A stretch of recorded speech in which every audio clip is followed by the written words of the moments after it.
Welcome to Backstage Money, real world finance for musicians. I'm your host, Jason K. Powers, and this is where music and money collide with honest stories and practical lessons from people who make it work. So let's get to it. Today, I'm joined by Chris Fletcher, founder of Music Biz Mentors and longtime artist development coach. Chris has worked in artist development since 1989 through her company Coast to Coast Music, helping independent artists book tours, land college and festival performances, and secure sponsorships and grants to fund their projects. It's quite a bit of things. Since 2001, she's taught in the music business program at Musicians Institute, and where she develops and teaches multiple courses, including getting gigs, personal management, making money as a musician. And she's also created musicbizmentors.com, where she hosts webinars, panels, and coaching programs to help DIY artists build sustainable careers. Chris currently works with several independent artists and continues teaching musicians how to turn their skills into real income. Chris, welcome to the show. Oh, good. Glad to be here. Yeah, I appreciate you coming on. It was great to meet you a little while back and hear kind of all the different things that you're up to. And it's been fun. Just talking with you, I was like, oh, this is a person I got to have on the show. Everyone's going to enjoy this, you know. So I always like to start with, I say origin stories. You know, how did you get into this? How did, Well, come from whatever to the idea of, I think this is what I'm going to do as a career and yeah. be at it so long now?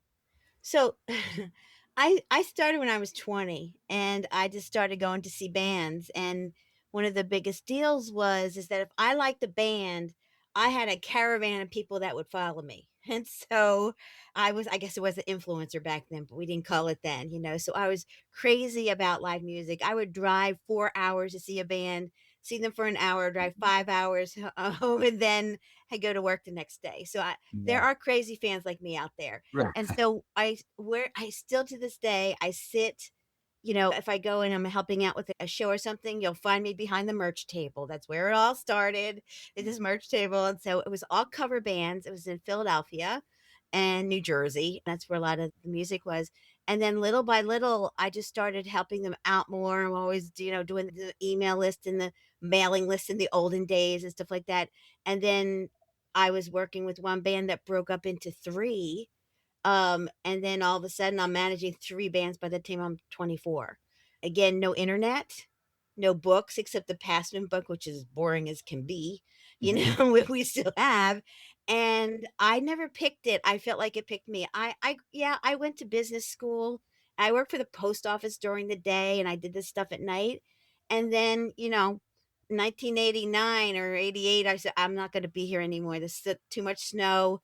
You know how the sometimes with music, it gets like really great with all the live places to play at, and then all of a sudden there's nothing there anymore. They all closed down. So that's kind of what was happening at that time. All my friends were getting married, getting a house, and I'm like, no, that's not for Right. me. So I came out here in 88, just on a whim with my niece, and I said, I was here for a week and I'm like, I should have been here all along. What's wrong with me? This is where the Mhm. industry is. I need to be here. So I took a year and took my retirement from the post office, which was about $10,000, and I came out here, got my own place, and started just putting my name in to get jobs. And I did temp jobs and started working with bands and all that kind of stuff. And that's really how it started. I didn't mean to go towards that career. It just happened automatically for me. It just sort of came to be. I Yeah. hear that with a lot of people, you kind of, there comes a time where you make that leap, if Yeah. you will. There's a definitive left-hand turn, if you will, where you start making those choices and make the move. Yeah. In a lot of cases, head out to LA, head out to Nashville, and dive in head first, right? Yeah. And again, that was before the internet. Yeah, So yeah, you have to be pretty I feel like I'm creative in that way, where even now, you go on the internet, there's just so much stuff. Like, I'm not getting my answer. I have no problem picking up a phone.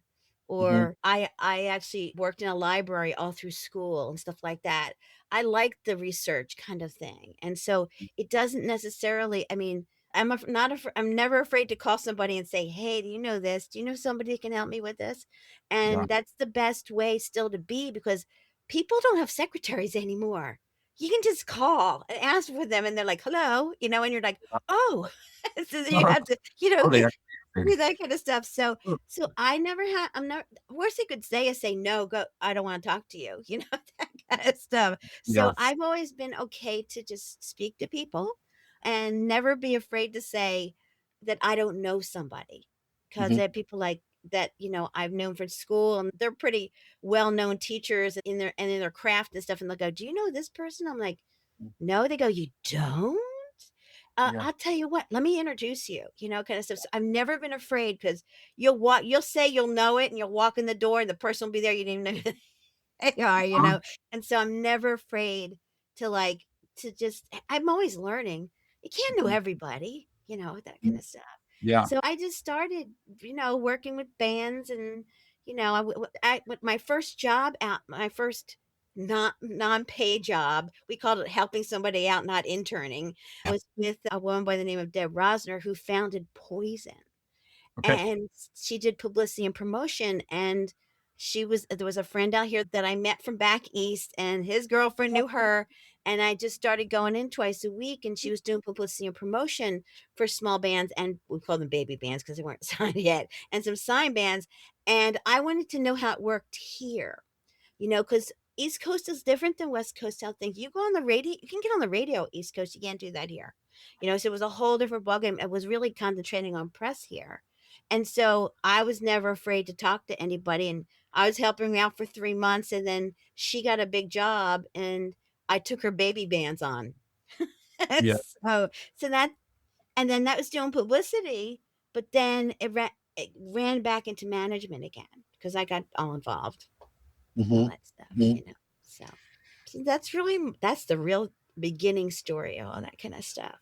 That's great. So you really, I mean, got started let's spin off of maybe this baby bands kind of comment, these bands who are starting out, trying to trudge forward and make it and get known, and you kind of spun off of that, it sounds like, when you got into the education side a little Yeah, bit, right? And when I think there's a lot of value in this.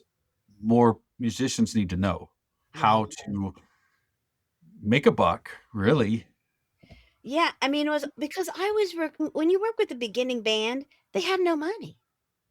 They have no money, even for a $30 rehearsal kinda thing. So, I used to say, "Okay, we're gonna get some merch together, I'm gonna find some gigs, you're gonna get paid, and for the first year, any money that we make gets put into a pot.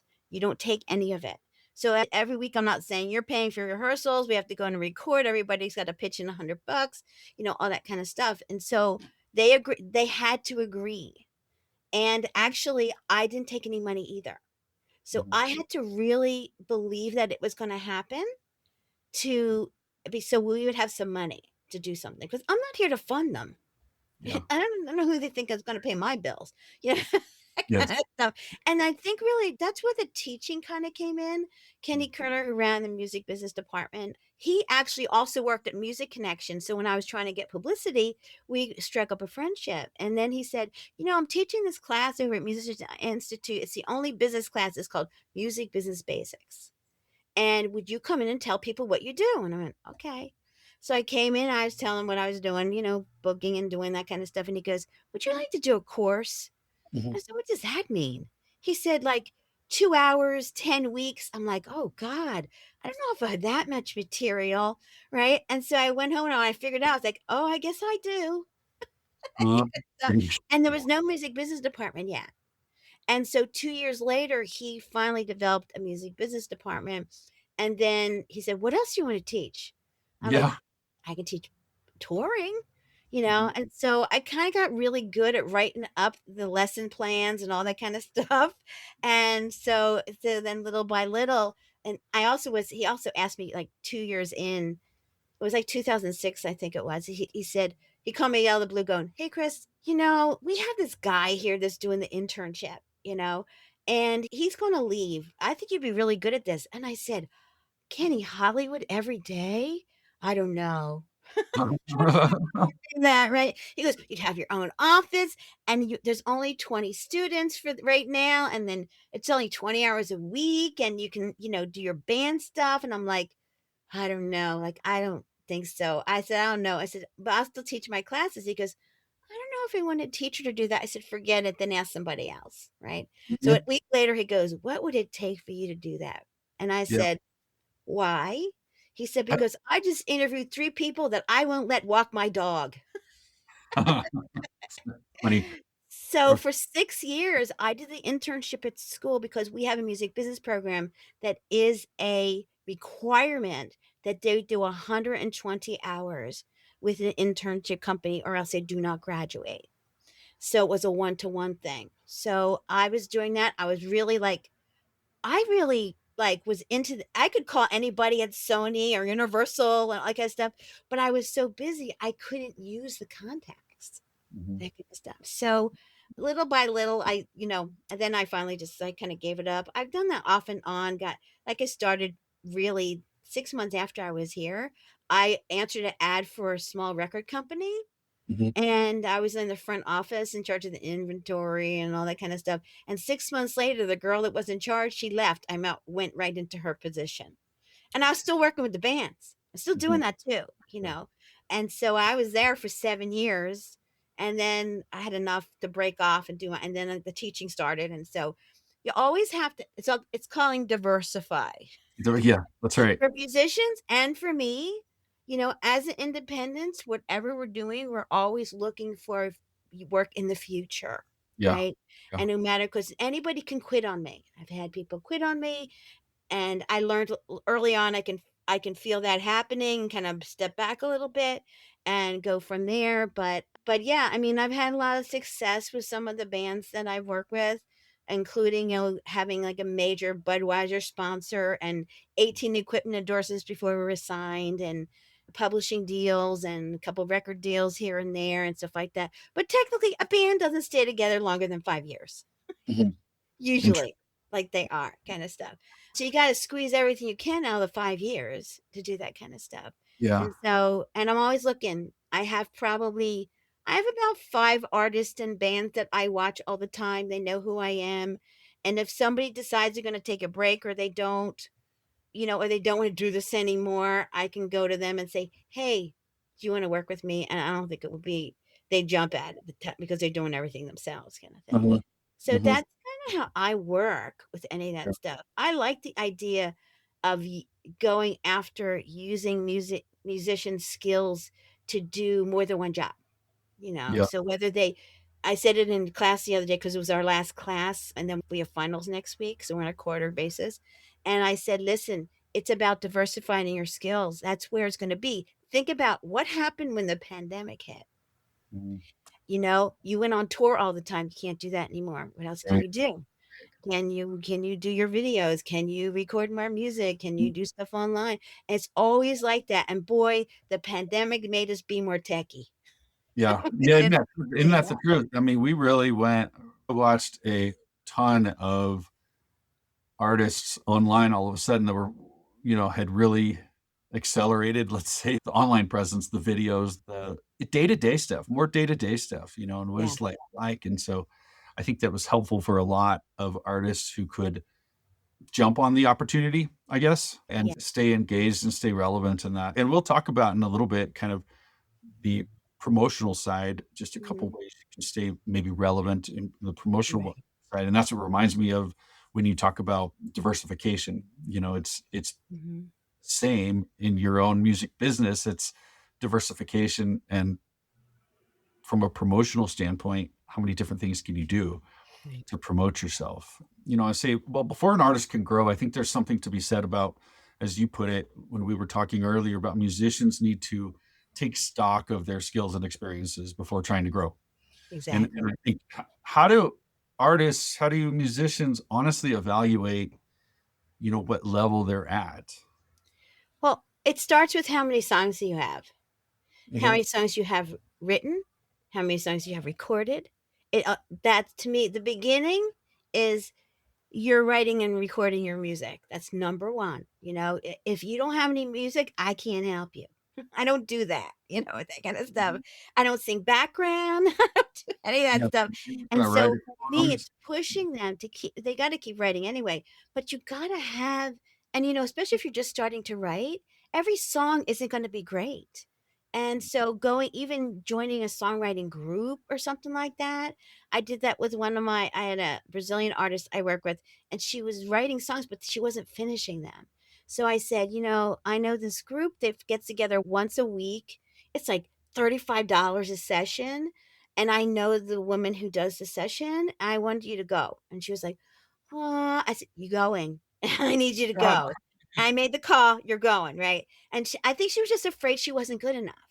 Mhm. And so she went and she came back. She said, they loved my songs. I But what she needed was a deadline because she used to be in school and there used to be a deadline. This has to be done by this time. This has to be done by this time, that kind of stuff.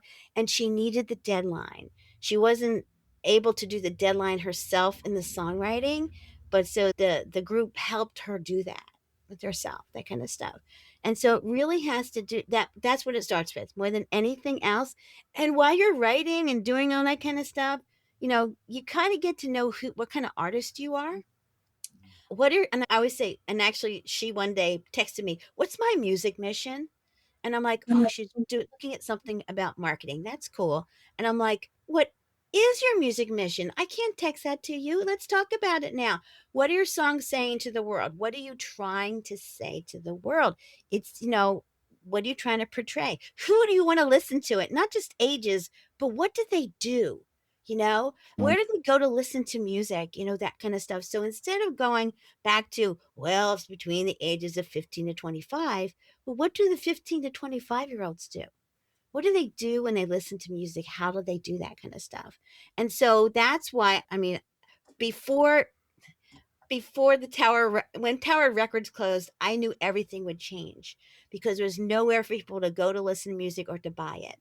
Mm. And so before that, I was doing indie before it was called indie. We were recording our own songs. We were going after paid gigs, and we were making our own merch, and we were doing it all ourselves. And so when the indie started happening, they're like, "Go talk to Chris Fletcher." Yeah. Because she's booking college, and people are like, "How are you going on the road and getting paid?" I said, "People don't, if you go to a small town, like we went to Ramona, California here, it's like, I don't know, a half hour from San Diego. There is nothing in that town. So if there's a concert, everybody goes. And so they have money to do that. They have 35, I mean, years ago, $35 for a ticket kind of stuff. And then Yeah. they treat you so well, and they don't even care what kind of music it is. They're like, "Wow, it's Yeah. music." So Yeah. I've always done that, and then I found too, my friend told me one time when I was just starting this, they go, your music, the music for you that you're doing right now with your bands would be great at colleges. Colleges book gigs and you get paid for it." And I'm like, "What?" And Yeah. then I started finding out how to do that kind of stuff.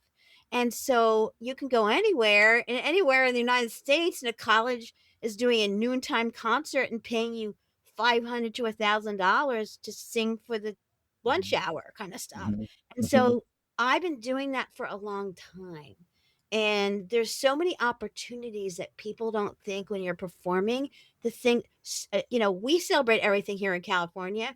We have food festivals, avocado. We celebrate everything, avocado, oranges, you name it. And then there's a stage, kind of So thing. And there's a they're always looking festival for for music. everything. And they have sponsors. So if you go and look at any kind of website with a venue, if there's a sponsorship button, it means they have money to pay you. Mhm. So that's that's where the money is. And just kind of started Okay. putting that stuff together, Yeah. So artists wanna start out, I mean, taking stock of their skills and experiences, obviously start out you gotta have music, you gotta have something to demonstrate. What mistakes maybe do you see artists make when they kind of misjudge their level?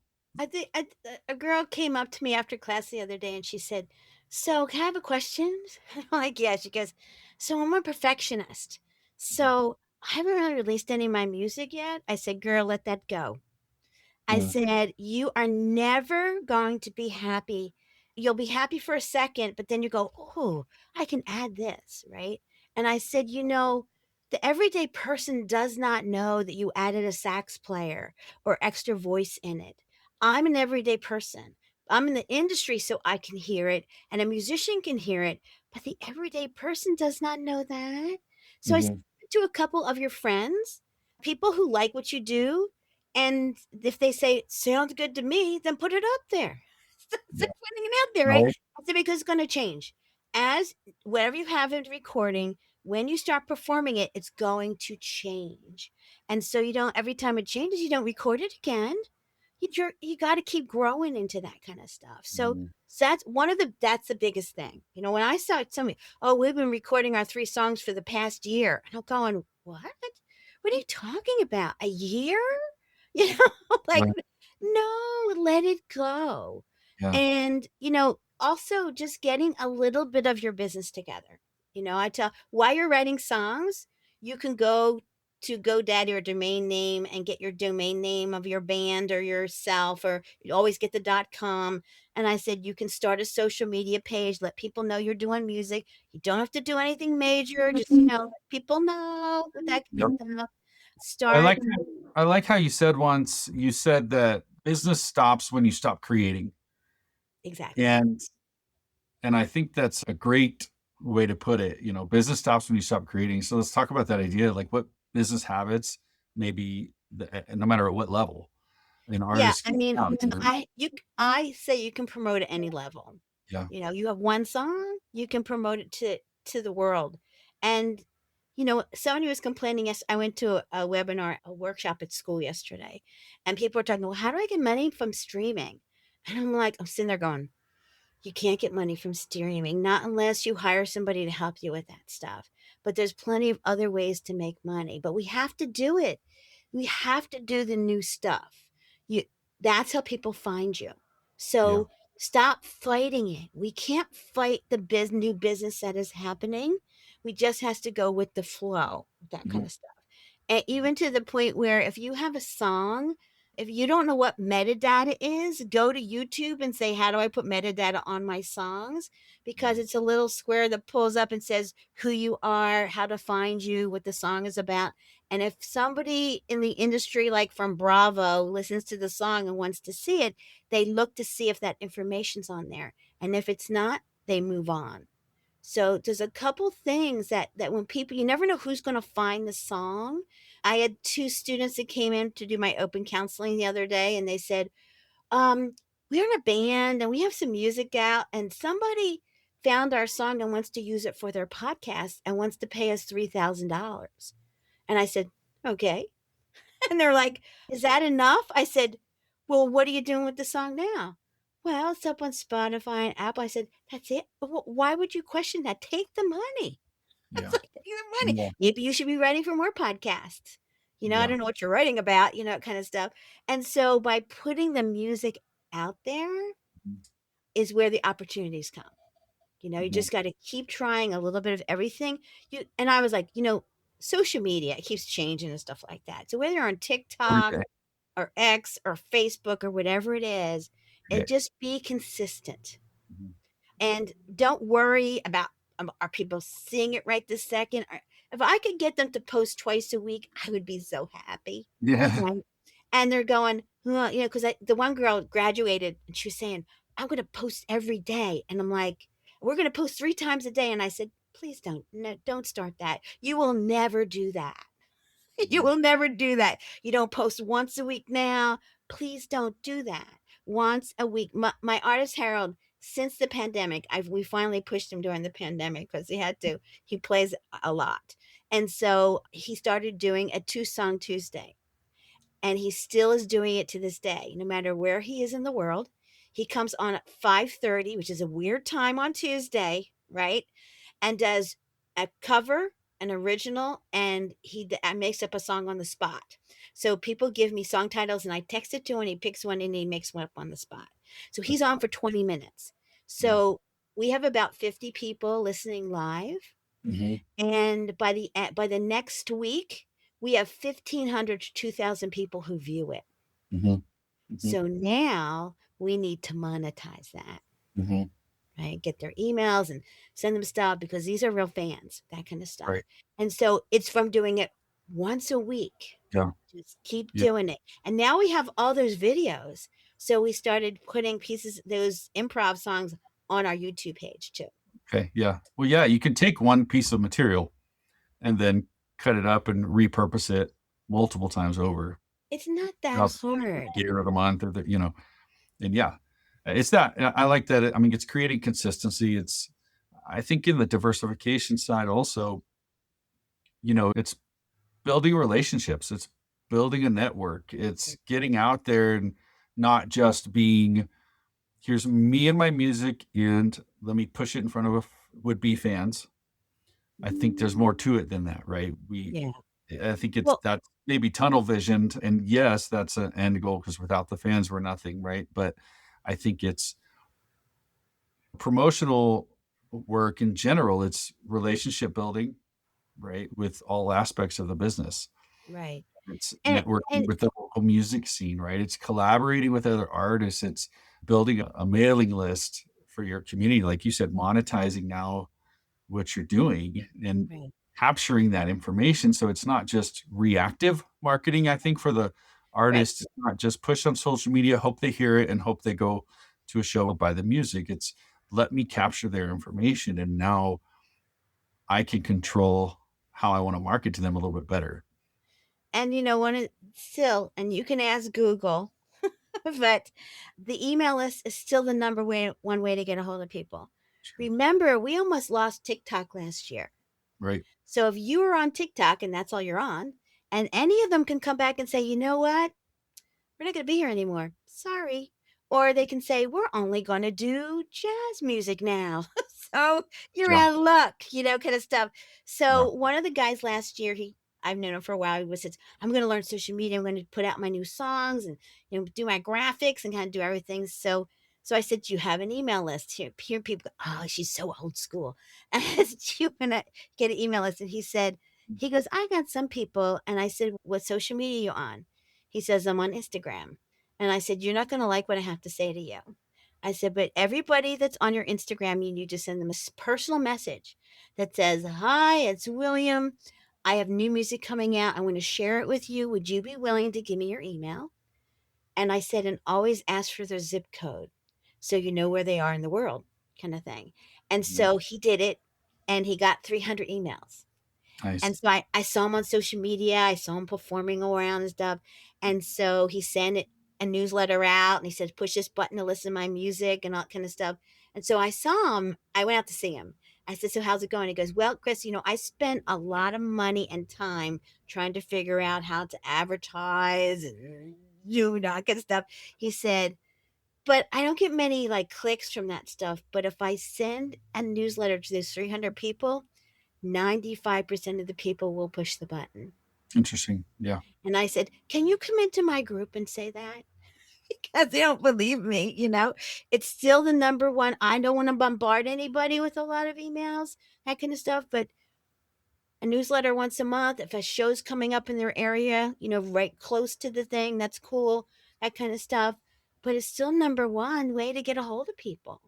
Yeah. If I post, and there was a show that was coming up, and one of my artists was playing in it, and he was doing a lot of shows. So the girl was promoting her own show. And so she called me. She goes, Chris, I don't see your post up on Instagram. And I said, well, Instagram's not going to get my people there. Yeah. We have to send them personal messages. We have to text them. We have to let them know it's happening. We have to remind them. I said, but a spot on social media doesn't work for us. And Mhm. she was like, oh, I said, does it work for Yeah. you? And she was Yeah. like, well, I said, there's a reason why they call it Instagram. It doesn't stay up very long, that kind of Yeah. stuff. Yeah. So I'm not saying don't do it. I'm saying we have to do all of it. If you want butts in the seats, that's what you have to do. Yeah. Well, it's using different kinds of marketing for different purposes, maybe, right? It's the email, you're not going to be like, this is what we had for dinner tonight, you know? It's not going to be the the short form content that is rolling out social. That's what social media is for. And that Right. keeps people ideally engaged. It attracts potentially new people, but it's that end game of capturing their information that's going to get you long term capabilities to market to those people, because you're going to market the shows, you're going to market the merch, you're going to market, you know, meet and greet opportunities, things like this. And I think it's so important. And Yeah. again, I agree with the sentiment that a lot of people think it's outdated to get an email list going, but because we get so much stinking email. I get so much stinking email and I Yeah. can hardly get through it in a day. And but I'll tell you, the music ones, even if I'm half interested, I open them and look Mhm. at them at worst real quick, going to see, let's see if there's anything I want to know in here, you know, and I think it's important and staying on So top of it. so, yeah, so, I mean, and I said I have, like, 3 levels. The first level is you're just writing songs, you're trying to put a little bit of your business together. If you can't put your website together, then go get a free Reverb Nation or Bandcamp so somebody can find you. It's the big deal. Just start working on that. Believe it or not, to me, the intermittent level is that you put 1 or 2 EPs out, like 6 to 10 songs you've been out, you've been performing a little bit locally, that's intermediate to me. Mm, Advanced means that you've been going out on the road a little bit, making a little bit of money, that kind of stuff. So I think there's different levels but you really have to know where you are. And mhm. so when I did a workshop and I told everybody, okay, if you're intermediate, this is what you need to do, and this is what you can do to advance. If you're advanced and you wanted to get more, this is kind of what you need to do. If you're by yourself, it's okay. You just gotta start with that music base more than Mhm. anything else. And the other thing is I always get people because I teach at school, and I always ask probably 3 weeks in, I'm going, "So, is anybody having trouble getting everything done?" They're like, "Yeah." And Uh-huh. I'm Right. I said, "Okay, now you know your schedule. I want you to take out your calendar. I want you to put everything down that you can't change. If it's a dentist appointment, if you are rehearsing or whatever's Mm, going on." And I said, "I bet you in your week, you will find 1 or 2 spots where you don't know what you do for 2 hours. Like on Friday, what do I do from 3 to 5? Or yeah, Sunday morning, I get up at 7, but I don't really do anything till noon." So I said, "If you can at least take one of those spots, a 2-hour spot once a week, and don't give it away so you can write your songs, so you can do your business, you will get a lot done in a month. And right. don't give it away. Make sure that you're just, whatever that is to push your career forward, don't give it away. It's Yeah, so important and you will get things done. yeah. I feel like I can get a lot done. I have a friend by the name of Deb Rosner who's a musician. I have never seen anybody do so many things that she has done. I'm like, you got to give me lessons because I have never seen anybody wake up at 5 o'clock in the morning and go exercise and then write a new book and then go perform. And I'm like, girl, I'm not sure how you do Uh-huh, things. uh-huh. But she has a family. Well, there's something to be said though about that consistency. I think most people, if you are consistent about anything, if it's okay, I've got to send 300 emails. I got to send 300. We'll use this social media example you gave. I've got to message 1,000 followers on Instagram. That is an overwhelming task. Oh, And yes. then you just freeze. You're like, it's too much. I can't do it. Well, if you just said, I'm going to message 5 a day. Can you handle 5 a day? Yeah. And Yeah. just do it. And before long, you'll look back and go, "Oh wow, look how far I came." So that's just one thing. If it's like I need to make one good contact this week in the business that will help me in my career, just one a week. Right. That's a very manageable goal. And I you could do that on LinkedIn. Yeah, You don't even have to leave your house. yeah, Yeah. yeah. It's true. It's true. But then I think those consistent steps are what propels people forward. And you'll look back a year from now and go, "Oh wow, I never thought." But I think people bite off too much at the beginning and go, "A They thousand do. messages? There's no stinking way I'm gonna do 1,000 messages." You go, "Well, you could if you start now." Yeah. It's I that think they old, how do we grow this big tree in our business? How do we grow this big, huge tree? And people are always, we use it in the finance business talking about growing your wealth. People Mhm. talk about, how do I build this big tree? I should have planted this tree 20 years ago. Right. And it's like that old proverb. Well, but you didn't. So when's the second best time to plant a tree? Right, It's today. Today's the second best time to play. But start now, start something, even if it's baby steps. right. And you'll never look back and go, I wish I would have waited longer. The first step is the hardest. I Yeah. said the hardest is to start. The second hardest is to start again.